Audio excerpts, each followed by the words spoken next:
வீட்டிலேருந்து மசூதிக்கு வந்துட்டு இருந்தாங்க பையனும் பாப்பாவும். அதில் வந்து காசு வந்து எடுத்துகிட்டு வந்திருந்தாங்க. வாங்கி சாப்பிட்டு 3 ரூபா வச்சுருந்தாங்க போல கையில்.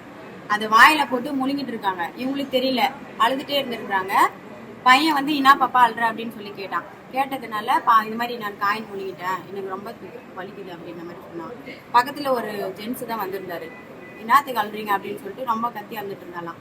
எதுக்கு அழுறீங்கன்னு சொல்லி கேட்டதுக்கு எங்கள் பாப்பா இந்த மாதிரி காயின் முழுங்கிச்சு அப்படின்னு சொல்லி சொன்னதுனால அவங்களே கூப்பிட்டு வந்து இங்கே எமர்ஜென்சி வார்டு இது பண்ணாங்க.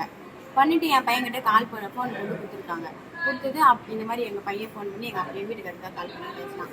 அப்பா இந்த மாதிரி பாப்பா காசு முழுங்கிச்சு, எங்கடா இருக்கு அப்படின்னு கேட்டதுக்கு நான் கவர்மெண்ட் ஹாஸ்பிட்டலில் இருக்கோம் அப்படின்ட்டு. சரி, அவர் ஒரு உதவி செஞ்சார் எங்களுக்கு. ஃபோன் பண்ணி இந்த மாதிரி நாங்கள் ஹாஸ்பிட்டலில் தான் இருக்கோம், உங்கள் பாப்பாவை பயப்படாதீங்க, நாங்கள் பத்திரமா கொண்டு வந்து சேஃபாக சேர்த்துருக்கோம், நீங்கள் வந்து பாருங்க என்னான்றது அப்படின்னு சொல்லிட்டு எங்களுக்கு ஹெல்ப் பண்ணாரு. அதுக்கப்புறம் தான் பாப்பாவை டாக்டர்கிட்ட பார்த்தோம். பார்த்துட்டு உடனே அவங்க என்னென்னா ஒரு எக்ஸ்ரே எடுத்துட்டோம் அப்படின்னு சொல்லி சொன்னாங்க. எடுத்துகிட்டு வந்து காமிச்ச உடனே கழுத்தாண்டை தான் இருக்குது, உணவு குழாயில் தான் மாட்டிருக்கு, மூச்சு குழாயின்னு இல்லை, ஒன்றும் பயப்பட வேணாம், உயிருக்கு எந்த இதுவும் இல்லை அப்படின்னு சொல்லி சொன்னாங்க. அடுத்து வந்து அவங்க தியேட்டருக்கு ஷூட் பண்ணாங்க. தியேட்டருக்கு கூட்டு போயிட்டு மயக்க மருந்து கொடுத்து பாப்பாவுக்கு காய்ந்ததை எடுத்துகிட்டு சரி நாங்கள் அவங்களுக்கு ரொம்ப நன்றி இது பண்ணோம், நல்லபடியாக எங்கள் குழந்தைய காப்பாற்றி கொடுத்தீங்க நீங்கள் அப்படின்னு சொல்லி நாங்கள் சொன்னோம். அதுக்கப்புறம் ஒன்றும் பிரச்சனை இல்லை, பயப்படாதீங்க, பார்த்துங்க பாப்பாவை, ஒரு 2 மணி நேரம் சாப்பிடக்கூடாது எதுவுமே அப்படின்னு சொல்லிட்டு சொன்னாங்க. சரி, திரும்பி போய் இப்போ நான் கேட்டதுக்கு எதுவும் இப்போதைக்கு வேண்டாம், 2 ஹவர்ஸ் கழிச்சு இருந்தால் சாப்பிட கொடுங்க, பாப்பா நார்மலாக இருக்காங்க அப்படின்னு சொன்னாங்க. என் குழந்தைய காப்பாற்றி கொடுத்த டாக்டர்களுக்கு ரொம்ப ரொம்ப நான் கடமைப்பட்டுட்டேன். ரொம்ப நன்றி டாக்டர்.